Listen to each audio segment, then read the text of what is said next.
kita menjadi orang-orang yang berkontribusi aktif dalam ikut memusnahkan orang asli Papua. Ini sebenarnya menunjukkan kebodohan kita atau ketidakcerdasan kita.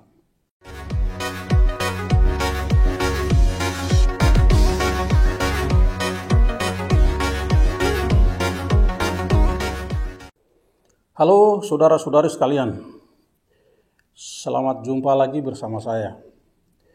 Kali ini ada satu hal yang saya rasa penting untuk kita bahas lagi.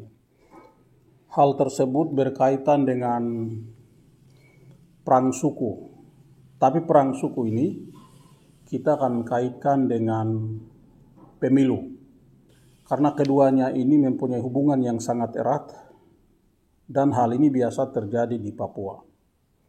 Tetapi saya harus tegaskan bahwa perang suku ini tidak terjadi di hampir semua wilayah di Papua, hanya terjadi di wilayah-wilayah tertentu saja.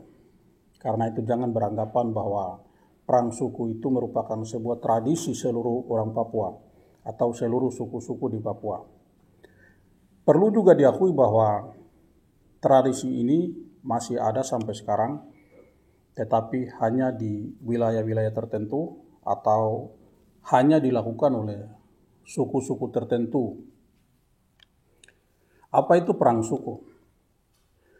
Perang suku ini merupakan sebuah tindakan kekerasan atau kita sebut saja perang yang terjadi atau dilakukan internal suku-suku tertentu antara kelompok tertentu dengan kelompok lain, tetapi juga perang yang terjadi antara suku tertentu dengan suku lain.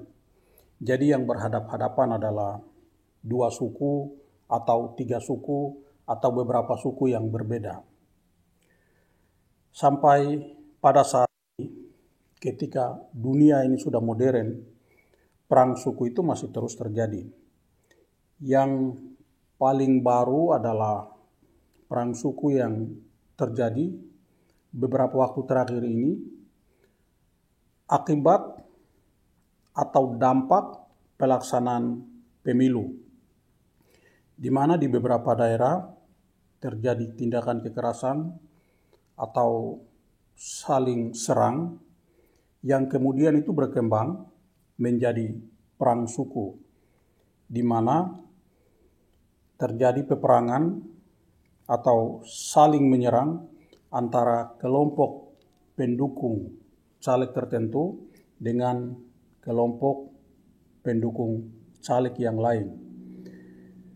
Ini sebenarnya sangat mengkhawatirkan dan patut untuk disayangkan ya. Mengapa? Karena kita semua tahu bahwa pelaksanaan pemilu yang demokratis itu harus dilaksanakan secara aman dan damai. Jadi tidak ada pilihan jalan kekerasan dalam pelaksanaan pemilu.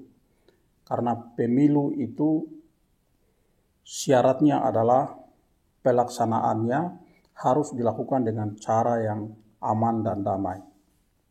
Dalam situasi yang aman dan damai itulah masyarakat atau warga atau pemilih yang memenuhi syarat diberi kesempatan untuk memilih calon-calon pemimpinnya, di mana perekrutan calon-calon pun dilakukan dengan cara atau mekanisme sesuai dengan aturan yang telah ditetapkan. Sebenarnya ini bagi orang Papua atau bagi para pelaku ya, perang suku ini dianggap sebuah hal yang biasa atau barangkali dianggap sebuah cara untuk menyelesaikan masalah tertentu.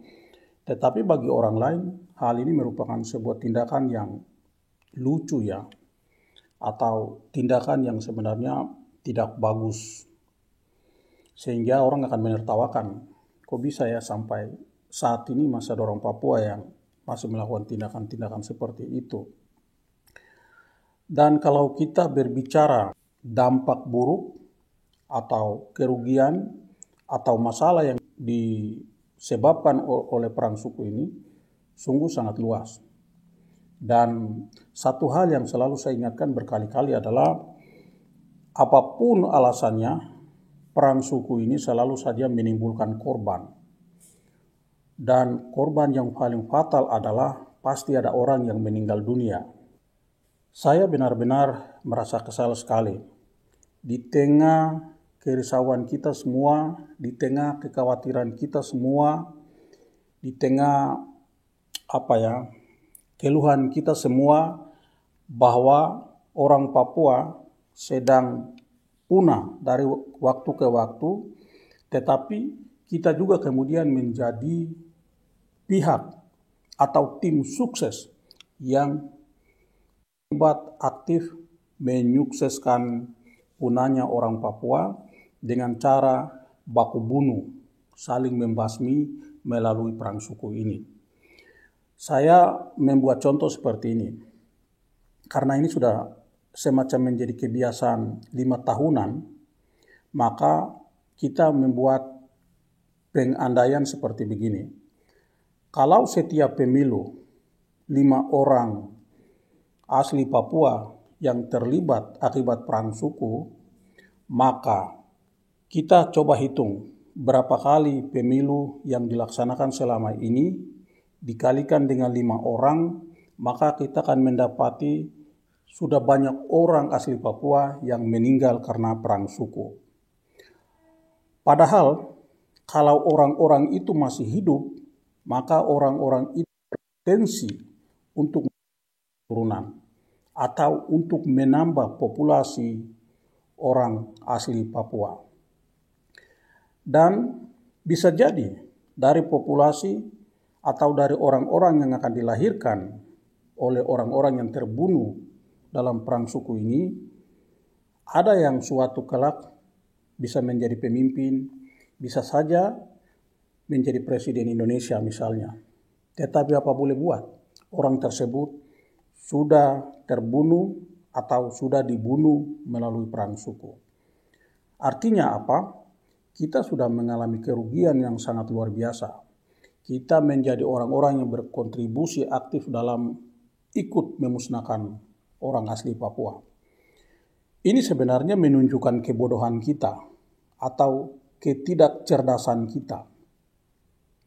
Kalau ini bukan sebuah kebodohan, pasti kita sadar. Sebodoh-bodohnya orang, dia akan sadar kalau dia melakukan kesalahan.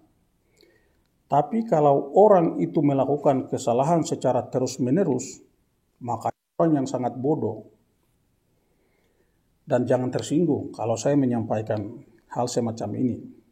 Karena tindakan atau perbuatan perang suku ini bukan sesuatu yang baik dan tidak perlu diagung-agungkan. Ini harus kita kutuk bersama. Harus kita musuhi bersama dan harus kita basmi bersama. Dan yang lebih unik adalah dalam tradisi perang suku, selalu saja ada tokoh-tokoh intelektual atau orang-orang yang telah berpendidikan yang seringkali menjadi provokator atau menjadi sumber masalah yang menimbulkan, menciptakan terjadinya perang suku. Seharusnya sebagai intelektual tugasnya adalah bisa menyelesaikan masalah apapun secara aman dan damai. Tetapi yang terjadi adalah sekalipun menyandang titel sebagai seorang intelektual, tetapi justru menjadi pihak yang menciptakan terjadinya perang suku. Pertanyaannya adalah bagaimana intelektualitasnya? Bagaimana dia dapat mempertanggungjawabkan intelektualitasnya itu? Dan bagi saya, orang yang seperti itu bukanlah intelektual. Karena orang yang berintelektual selalu menyelesaikan masalah dengan baik dan benar, dengan aman dan damai. Ya, barangkali ini suatu hal yang sangat susah untuk kita hilangkan ya. Harus diakui karena ini saya selalu sebut semacam sudah menjadi tradisi atau sudah menjadi budaya. Sebagai sebuah tradisi atau sebagai sebuah kebudayaan ada kecenderungan untuk diulang-ulang terus. Tetapi apapun itu, apa yang diulang-ulang ini merupakan sesuatu yang tidak bagus. Karena itu, kita harus menghilangkan itu walaupun berat, tapi harus ada upaya-upaya untuk menghilangkan hal semacam ini. Memang ini berat, tetapi harus menjadi tugas dan tanggung jawab kita semua. Harus menjadi musuh bersama kita semua. Kita harus berusaha berjuang dari waktu ke waktu untuk menyelesaikan masalah apapun dengan cara yang aman dan damai. Marilah kita mulai dari diri kita masing-masing dengan cara menyadari secara pribadi bahwa hal yang kita lakukan, perang suku ini merupakan sesuatu yang tidak bagus. Kemudian ketika kita sadar, kita berusaha membagikan kesadaran itu kepada orang lain, kepada teman kita, kepada saudara kita, dan kepada pihak-pihak lain, sehingga kemudian muncul kesadaran kolektif, kesadaran bersama. Dan kesadaran itu harus menjadi kesadaran orang asli Papua atau menjadi kesadaran bangsa Papua. Sehingga kita tidak menjadi orang-orang yang berkontribusi dalam memusnahkan orang asli Papua. Tidak ada yang tidak mungkin dalam hidup ini kalau kita mau berusaha untuk memperjuangkannya. Karena itu saya percaya sekali kita mampu untuk menyelesaikan tradisi perang suku ini. Mari kita mulai, kita akan menjadi bangsa yang hebat.